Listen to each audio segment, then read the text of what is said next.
तक पेपर 1 की क्वेश्चंस रहती है, तो हम लोग डिस्कस करेंगे पेपर 2 इंग्लिश, जो कि स्टार्ट होती है 51 से।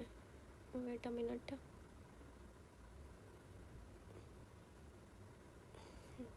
चलिए हम स्टार्ट करते हैं। 51 का पहला क्वेश्चन है, according to Sigmund Freud, example in his interpretation of dreams, psychoanalytical critic tends to associate symbols with image. Which of the following symbol is not correct in the context? ये question Sigmund Freud की book interpretation of dream से है। First question हमारा ये है कि ponds as female unique symbol, flower as female unique symbol, tower as symbol of sexual pleasure and linkage as male of phallic symbol. Ponds ये correct है हमारा। Sigmund Freud के हिसाब से वाटर बॉडीज जैसे पॉन्ड लेक्स ये female unique symbol होते हैं।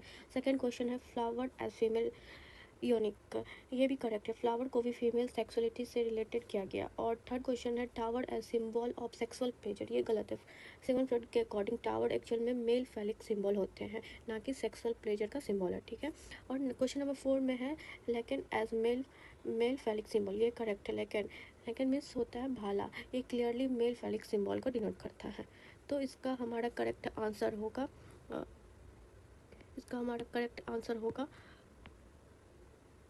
Third, tower as symbol of sexual pleasure. ये रॉन्ग है। Tower as symbol of male phallic symbol, ये करेक्ट हो जाएगा, ठीक है। चलिए सेकेंड क्वेश्चन 52 देखते हैं।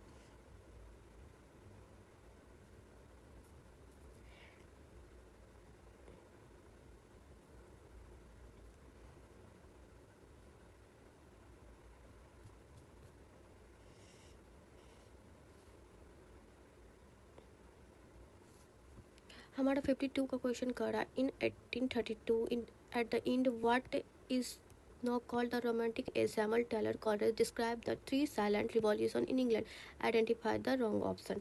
First में है when the profession fell off from the church, when the fraternity fell off from the society, when the literature fell off from the profession, when the press fell off from the literature.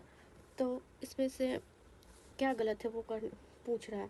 तो यहाँ पे हमारा second answer गलत हो जाए, when the fraternity fell off from the society, ये wrong है।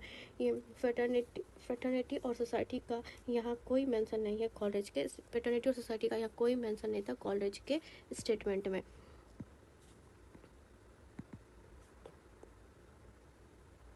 तो हमारा ये सेकेंड वाला ये गलत हो जाएगा, ठीक है। अब हम 52 का क्वेश्चन देखते हैं।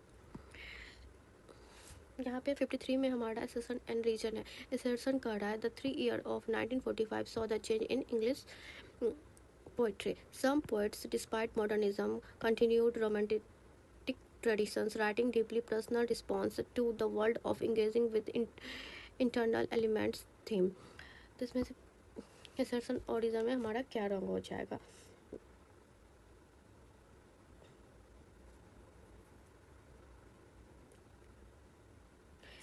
assertion में बोल रहा है कि 1945 के बाद इंग्लिश पोइट्री में चेंज आया, और रीज़न में बोल रहा कुछ पोइट ने मॉडर्निज्म के बावजूद रोमांटिक ट्रेडिशन को कंटिन्यूस किया, डीपली पर्सनल फीलिंग लिखे और इंटरनल और एलिमेंट थीम पर फोकस किया। तो दोनों ही हमारा असर्शन और रीज़न करेक्ट है,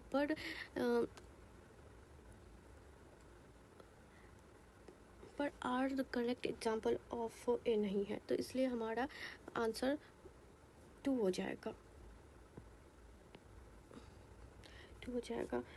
क्योंकि 1945 के बाद इंग्लिश पोइट्री में बहुत चेंज आए, जैसे कि the movement confessional, the movement आया, जैसे कि कन्फेशनल पोइट्री, और ऑल्सो रीज़न भी है, जैसे कि वे सब कुछ पोइट्स और पर्सनल भी हो गए थे, इस वजह से आर जो है करेक्ट एग्जाम्पल नहीं है देखा, ठीक है। चलिए हम क्वेश्चन नंबर 54 देखते हैं। 54 में मैच द कॉलम है, हैबिटस है, एनाक्लिस है, फैथिज्म है, हाइपर रियलिटी, ये सब सारे लिटरेरी थ्योरी के टर्म है। तो हैबिटस हमारे पेरी ब्योडो का टर्म है, जो कि पोस्ट मॉडर्निज्म थ्योरिस्ट है। हैबिटस एनाक्लिस ये हमारे सिगमंड फ्रॉइड का टर्म है। और फैटिज्म ये हमारे अल्फ्रेड बेनेट का टर्म है ना। हाइपर रियलिटी इको कंसेप्ट हमारे इको से कंसेप्ट से रिलेटेड है। तो हमारा हैबिटस टर्म हो जाएगा बड़े वीडियो का, इंग्लिश हो जाएगा सिगमंड फ्रॉइड का, फैटिज्म हो जाएगा अल्फ्रेड बेनेट का, हाइपर रियलिटी हो जाएगा इको से रिलेटेड। तो हम देखते हैं जिसमें ए का 1, बी का 1, बी का 2, सी का 3, डी का 4, ये थर्ड हमारा आंसर हो जाएगा।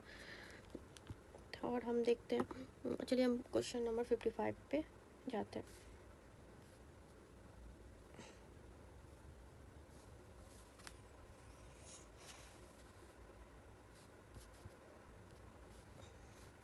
55 भी हमारा असर्शन एंड रीज़न है। असर्शन में कहा था defining the event of the first part of the 21st century was attack on American target including the twin tower in New York on 11 September 2021. Reason कहा a novel by Christopher Brukham published 2 days before the attack happened. A big boy did it and ran away was still is agnostically precedent both about the violence and about come of its roots and resonance.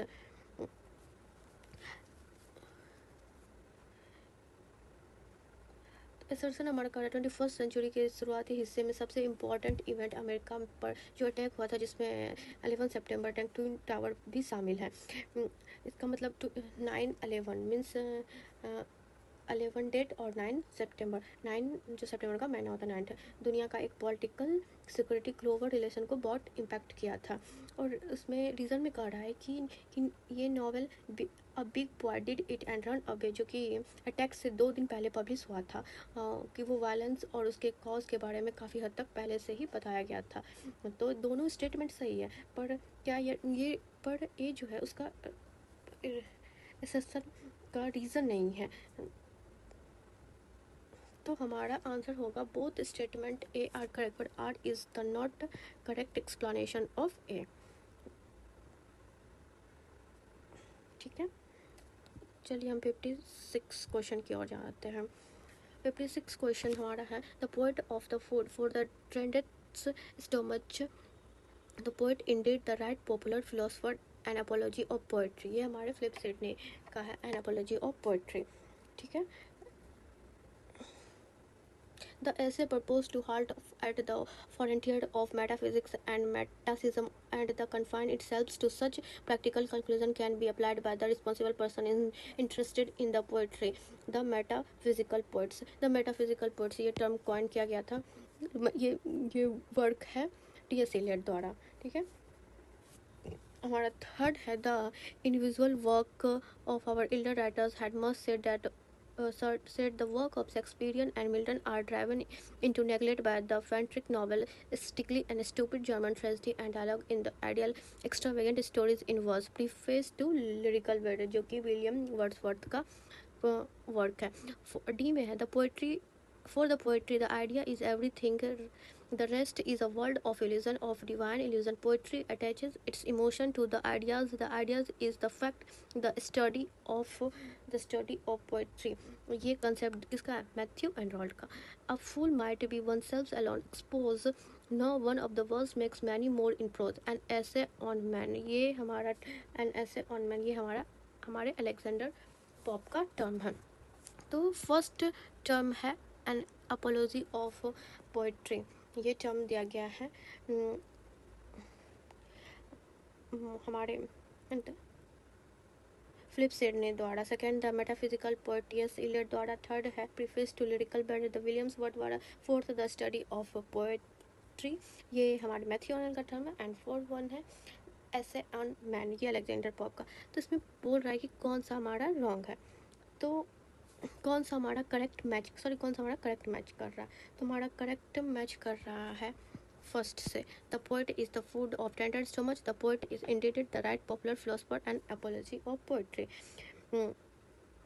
इसमें poet को एक popular philosopher बताया गया है, तो ये हमारा correct हो जाएगा। बाकी में कुछ टर्म फुली मैच नहीं हो रहे वर्क से, तो ये रॉन्ग है।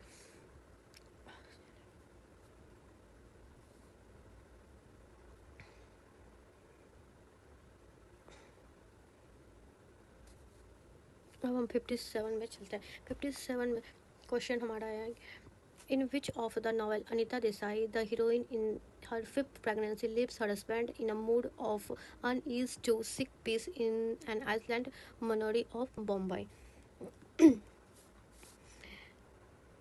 तो हमारा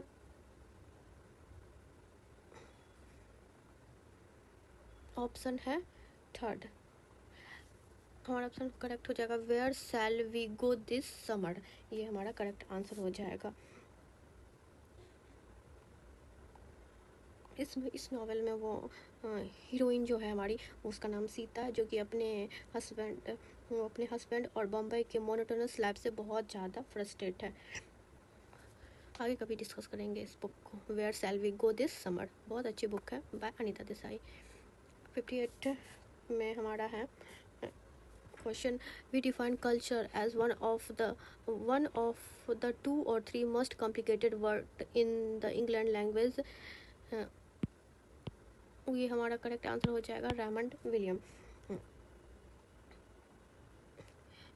ये फेमस लाइन है रेमंड विलियम द्वारा, one of the 2 or 3 most complicated word in English language.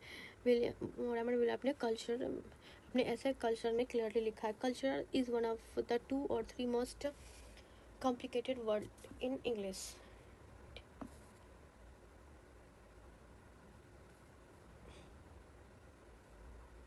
Fifty nine में चलते हैं। Which of the following novel of A.M. Foster does not display the mentioned contrast? Number 1 में contrast of East and West in Passage to India, contrast of England and French culture where angels fear to tread, contrast of English and Italian culture in a room with a view, contrast of the Segals with the Blackless family and Howard's End। तो हमारा correct answer है 2, contrast of English and French culture in where angels fear to tread। में contrast English versus Italian culture का है। पोसनेट इसमें French culture को major contrast नहीं है, इसलिए ये मेंशन कंट्रास्ट गलत है।